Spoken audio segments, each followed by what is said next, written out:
is Jalen Anthony Rose. What up, Dow? I'm David Dowling Jacoby. And on the cool check-in. Together we are Jalen Jacoby. What is it that we do, Mr. We Rose? gonna people what they want. Joel Embiid was giving everybody what they wanted on Wednesday night in the Staples Center. He was Euro-stepping. He was swatting people. He was finding his teammates. He was shooting threes.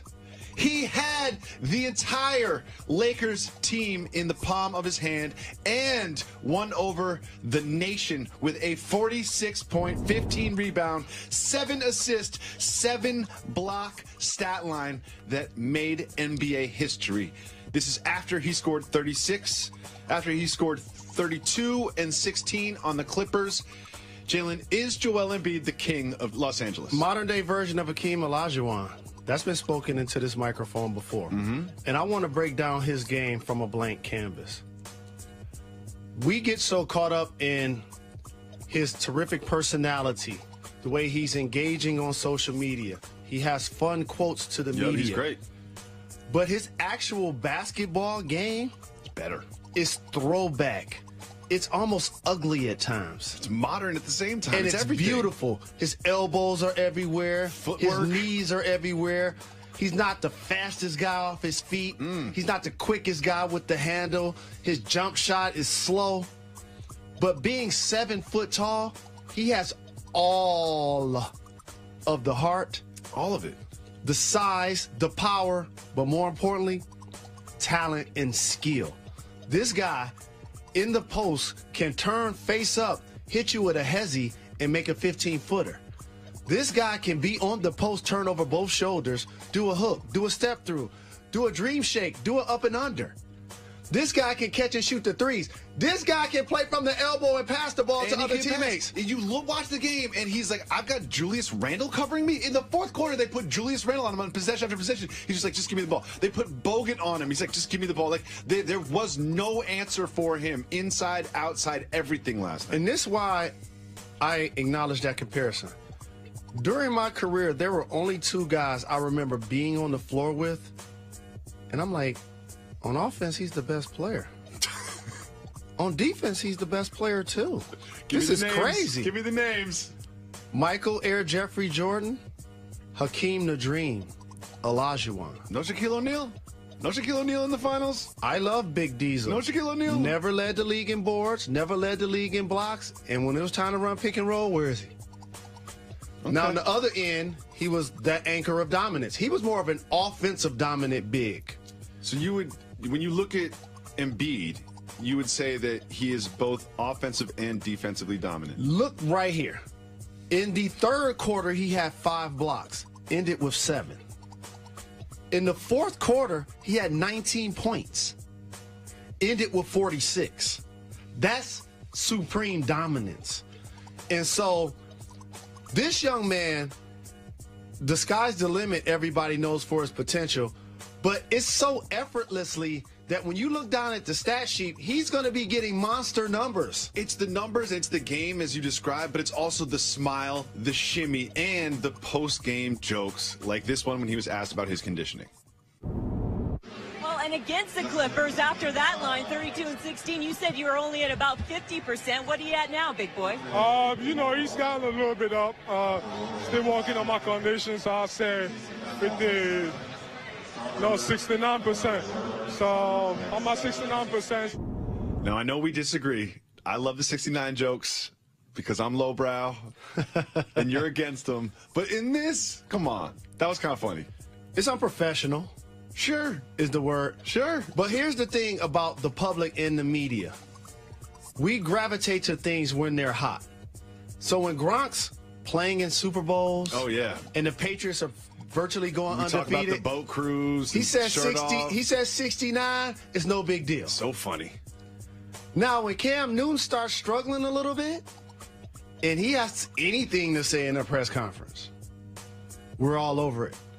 And so, since he has gained the equity of the media by being an open book, and that's something athletes and entertainers and public figures and or adults should always take heed to. When you try to be too perfect, We looking for you to fail. It can't be all of that perfect. It's something with you. You creeping, you texting. We want to find out that there's something wrong with you. We want to find out that you're relatable, that you've got flaws, and that you're vulnerable. He's already came out and let us be known that he's going to be himself. So he's smashed anything that now people can say, aha, I got you. But that was just, in one word, it was unprofessional. I don't think he'll do that again, especially talking to a young lady. Well, on Wednesday night also, across the country, the Cavs beat the Hornets 115-107. The Cavs look pretty good. LeBron throwing alley-oops to Dwayne Wade, little vintage LeBron there. He had 31 points, and he sealed the game with a steal and a dunk right here. You'll see it. LeBron being LeBron. And then after, he spoke with our homegirl, Cassie Hubbard. Let's listen to LeBron. How would you describe your mood, LeBron, in this game? It might be a couple Arthurs going out tonight. Can we stop with the Arthurs? Like, it's a cartoon for children that he put up a stale meme about, and now we're still talking about Arthurs. Are Arthurs getting stale, Jalen? Arthurs was stale from the beginning on this program. Yes. Now, LeBron's performance was outstanding. Looking on the other side real quick, because we don't cover this team much, while he's averaging the most rebounds that he has in 4 years, 14, and averaging double-figure points, Dwight Howard, based on longevity and accomplishments, is going to the Hall of Fame. We know. And he's going to be one of those players that you go through his entire career, and if he doesn't find a way to be the guy that's dominant playing in the all-star level consistently, he's going to be somebody that people like, how did he get in? He's going to be there. We know that, Jay. Michael Kidd-Gilchrist, improved jump shot. Kemba Walker, one of a handful of guys averaging 20 and 6. But Frank the Tank Kaminsky, he's playing for both teams. Like, seriously, I wanted to look and see what the line of the game was and see if he was betting on it. Like, seriously, like, he got to step his game up as a guy that went in the first round, and they need a lot out of him up front. No true surprise about the Cavs. We get a chance to talk about them all of the time. Of course. And when we come back, we have some very, very interesting and revealing quotes from NBA Finals MVP Kevin Durant. I didn't see if MJ had on the extra big pants. I should have been paying attention. You can assume that he had on the extra big pants. What about 2 hoops? It's probably 1 hoop. You can't give yourself a nickname. You can't buy your own statue. I think it's egomaniacal. It's what? Egomaniacal. I met him once. I'm trying to think of the real pronunciation. Egomaniac? Egomaniacal. You can tell they just said it into our ear because we said it at the same time. It's egomaniacal. we are the dumbest radio hosts.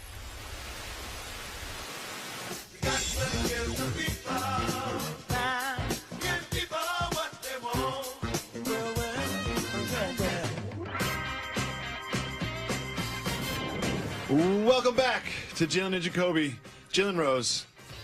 Kevin Durant, in the latest issue of Gentleman's Quarterly magazine, was profiled by one of the greatest writers in the history of the English language, Zach Barron, who may or may not be someone I play golf with from time to time. And he had some very interesting quotes, Mr. Rose. Let's start with this one. Quote, Steph Curry's the face of the franchise, and that helps out because I don't have to.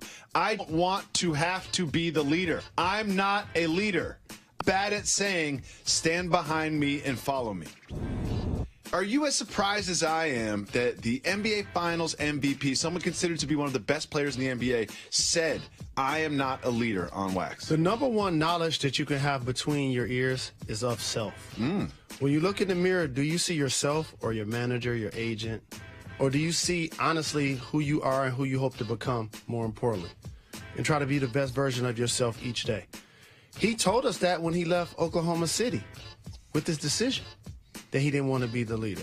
That's why he joined a 73-win team that already had an MVP. And All-Stars. It wasn't just about winning games. It was about allowing his personality to fit. And so it doesn't surprise me that he said it. I'm not shocked by it. The thing that gets lost in the media a lot is people think the best player is the leader, and that's so far from the truth. People think the leading scorer or the future Hall of Famer wants the ball in the clutch. Look at so many teams on every level. Sometimes the best player including LeBron James, isn't the guy that you want to give the ball to sometimes in the clutch at points of their careers. LeBron has remedied that at this point of his career and become a clutch performer. And so I'm not surprised, and I'm glad he was honest and open about it. I just find it strange for him to say, I am not a leader. You know what I mean? I think that it's one thing to say, well, people lead in different ways, and I'm not a vocal leader, or I lead by example, or I let my basketball do the talking. But just to straight up be like, I'm not a leader, it's just an interesting thing to say. And you say that knowledge of self is the most important thing, but you have to be pretty self-actualized. You have to be understanding of who you are to even say that to somebody, especially a reporter. But also, look at it from this lens. He's not married. He doesn't have kids. He now doesn't have the responsibility of everybody always looking to him and judging him off of what he says and does, because he already let it be known. I ain't the leader. You know, I like to keep expectations low. No question about it. No low. question about it. And so I have no problem with it. And again, he's just being true to who he is. Now, this I found really interesting. This is probably the most interesting thing in the article. We all know what happened this summer when Kevin Durant, from his own account, was replying to someone else on Twitter, speaking about Kevin Durant in the third person and disparaging the roster of the Thunder and saying how could he win with those guys and all that. We all remember that. Huge controversy. Everyone assumed that he had a second account that he thought he was tweeting from. He told Zach Barron, the writer of this, that he does not have a second account and that he was sleepy. And it was during a disassociative moment in which he responded in the third person. He said, quote, "It just felt like I was on the outside looking in at a conversation.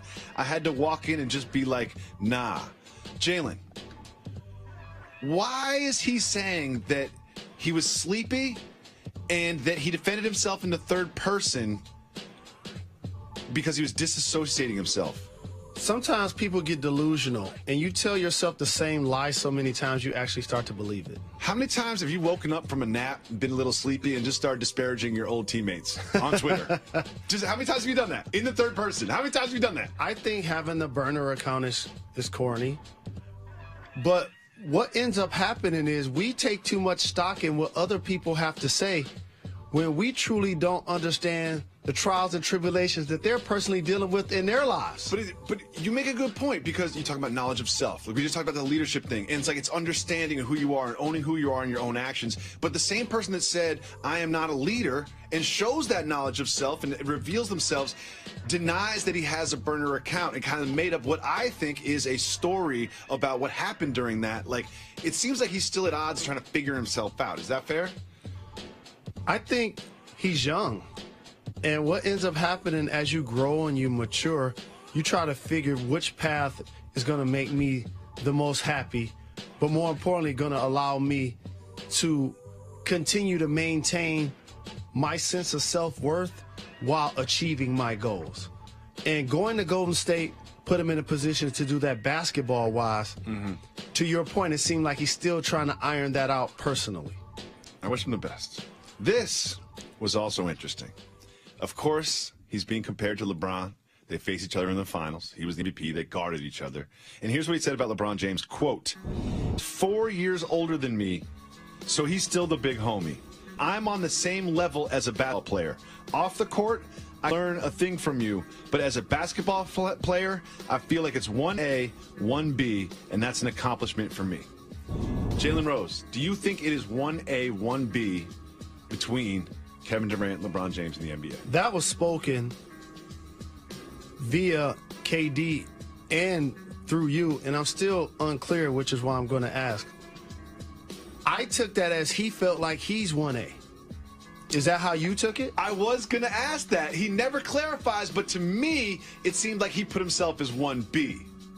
That's a great question. When you heard me say that from his mouth, it was, I'm 1A, LeBron is 1B.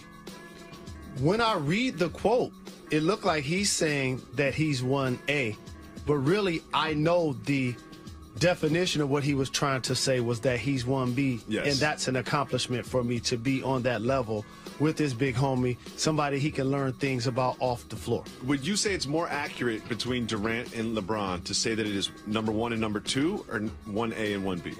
They're the same thing. Apples and oranges. That's a good point. It's like one's in front of the other. It's 1 and 2, whatever. But Kawhi's in the conversation, and I know he's not playing right now, and it's easy to forget about how good that guy is, but I remember being in the gym, and it was game 1. And the Spurs were up 20 against the Warriors before Zaza Pachulia took over and hurt Kawhi. Well, he did mention, KD did during this article, that he was still salty about the Thunder giving away his number. And he talked about how him and Russ have this relationship and all of that. And obviously, KD and Russ will be forever linked together. But Russell Westbrook will also be forever linked with someone else. Jalen, I know you have a strict policy against people getting portrait tattoos of other people that are not in their phone and that are still on this earth. Take a look at this tattoo from a Thunder fan. Look at that. So, I know you have a policy against this, but that looks so realistic and high definition and dope that will you make an exception on your policy for this particular scowling Russell Westbrook tattoo? What I will say, great work by the artist. Great work by the artist. Every dollar that he was paid, he earned. That is excellent. Terrific All the work. beads of sweat and the scowl. But people got to pump the brakes on getting these portrait tattoos. Like, I understand things change over generations, and yet there's nothing new under the sun, but it's getting out of hand. If I showed up and had a Jalen Rose portrait tattoo, You wouldn't do that. So that doesn't even register in my mind. You walk out of the studio and be like, this show's canceled. That's just like you wearing This show's Timberlands. canceled. This show's canceled. When we come back, if we are not canceled, we're going to retire another word. And this one is very special to us. We'll explain after this. Game changing.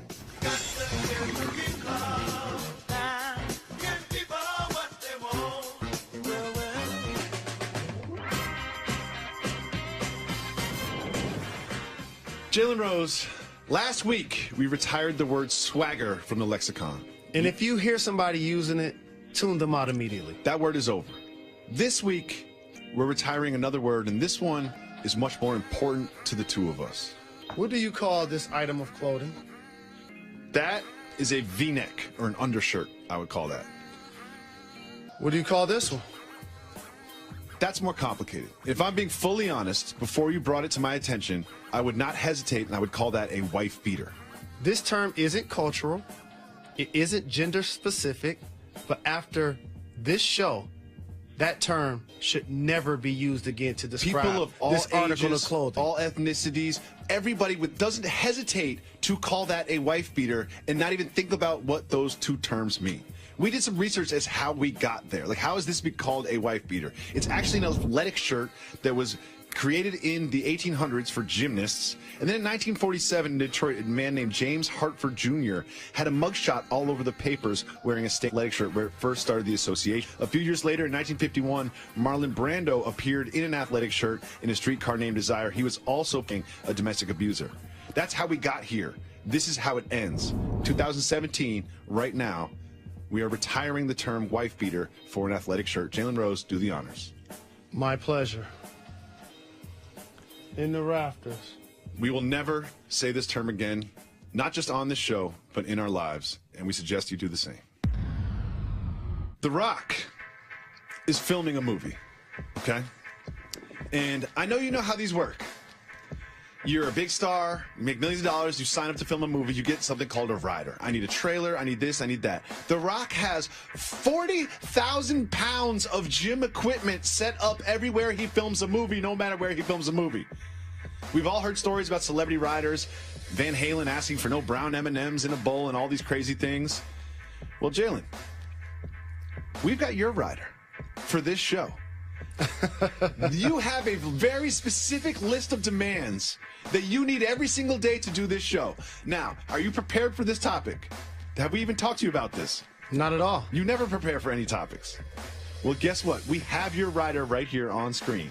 And I promise our audience, you have not seen this yet. For every single one, you need 16 bottles of Fiji water, 6 bags of Better Made chips, 3 pair of size teen Puma sneakers, preferably Clyde's, 1 hot apple cider, and absolutely zero search. Jalen Rose, look around. You were not prepared for this. Look to your left. What is there? Better Made chips. We got those. We got bottles of Fiji water. And again, this is completely unprepared. And before the show, what did you call me and ask for? When you go to Starbucks, please give me an apple cider.